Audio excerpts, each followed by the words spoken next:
¿Tiene una idea de cuántas señas se han creado con el presidente López Obrador, que utiliza un lenguaje muy de él?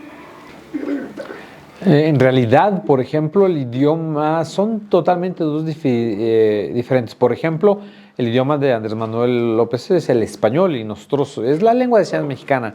A veces en su expresión, en su forma de hablar, por ejemplo, él siempre utilizaba esta expresión, la de me canso ganso, pero decir una seña palabra por palabra no tiene significado, son expresiones idiomáticas propias de cada comunidad. Nosotros tenemos una seña que es equiparable, que sería una traducción como decir a huevo lo hago. No es exacto el me canso ganso, pero es la intención comunicativa de algo que realmente se va a hacer. Recuerden que no hay dos idiomas que tengan traducciones exactamente iguales. Va a ser dependiendo del contexto, dependiendo de la intención comunicativa. Andrés Manuel a veces sí tiene algunas frases que tienen equivalencia lingüística al español, otras no. Generar señas. ¿Cuál es el procedimiento? Ok.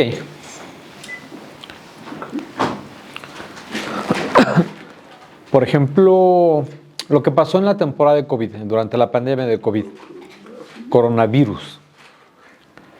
Aquí cuando empezó en México, cuando empezaron las noticias, se deletreaba COVID-19 y había un deletreo, letra por letra, COVID-19. Pero esto a nivel mundial empezó a permear y empezaron a salir muchas señas igual con relación a COVID-19. Más tarde la misma comunidad a nivel internacional seleccionó una seña que sería esta, la que se utilizó, y esto fue un acuerdo a nivel internacional, la que se empezó a utilizar la seña de COVID, y esto se empezó a difundir, y aquí en México también adoptamos la seña para COVID. ¿Tiene vigencia una seña? No sabríamos, dependiendo de la comunidad de sordos, si se siente cómodo utilizarla, puede desaparecer o no puede ser. Por ejemplo, antiguamente había algunas señas que después desaparecieron, ya no se utilizaron, desaparecieron de la comunidad de las personas sordas y surgieron algunas otras señas, darle continuidad. Por ejemplo, exactamente cuántas han desaparecido, no sabríamos a lo largo de la historia. Si nos pudiera compartir algunos otros ejemplos como el del doctor Gatell, que se han creado en esta administración.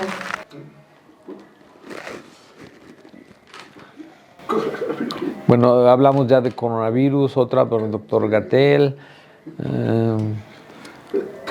Ahorita la de Tren Maya, que es algo muy importante en el sexenio. Otra. Por ejemplo, de la señal de Ociel Baena, el magistrado que asesinaron, esta era su seña, como dar en el mazo y el abanico.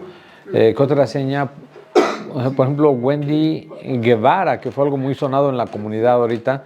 Esta es la seña para Wendy Guevara. Pero esto surge con la comunidad de sordo, la comunidad LGTBI más. ¿Cuál es la seña que van a utilizar, por ejemplo, para Wendy Guevara?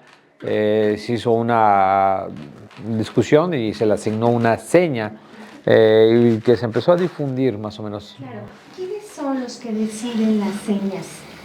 Porque entiendo, hay propuestas, pero ¿quiénes son los que deciden las señas al final? Los sordos, la comunidad de sordos en general. Quizás los miembros que se reúnen en las asociaciones son los que votan y es como se decide. ¿Se votan? ¿Las señas se votan de las elecciones a través de voto?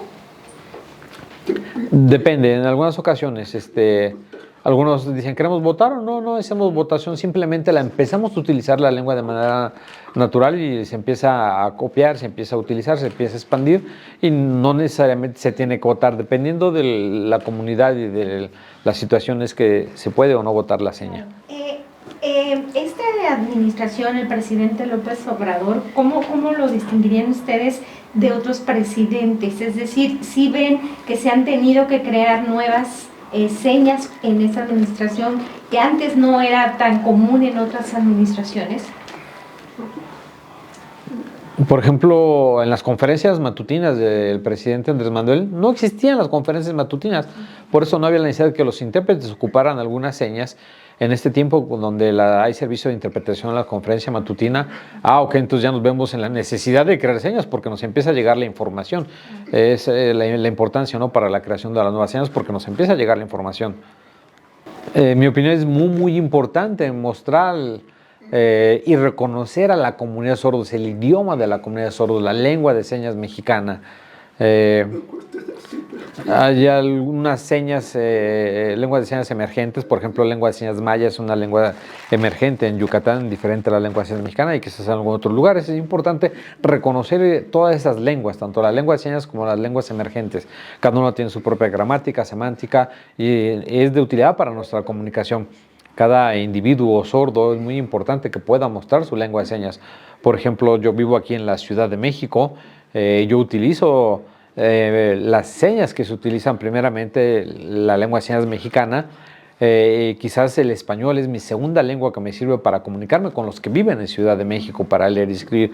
Pero si quisiéramos que los sordos como yo fuéramos bilingües, que pudiéramos comunicarnos a través de las dos lenguas, que los sordos tuvieran su lengua materna como personas sordas, que les da identidad, la lengua de señas mexicana, que les da esa cosmovisión, su cultura, que se respete esa lengua de señas. Algunos oyentes aprovechan y utilizan, y eso es algo que se llama apropiación cultural, que los sordos llegan que las personas oyentes llegan a utilizar la lengua de señas para negocio propio y tener esa apropiación cultural. Debemos de respetar a la comunidad de las personas sordas.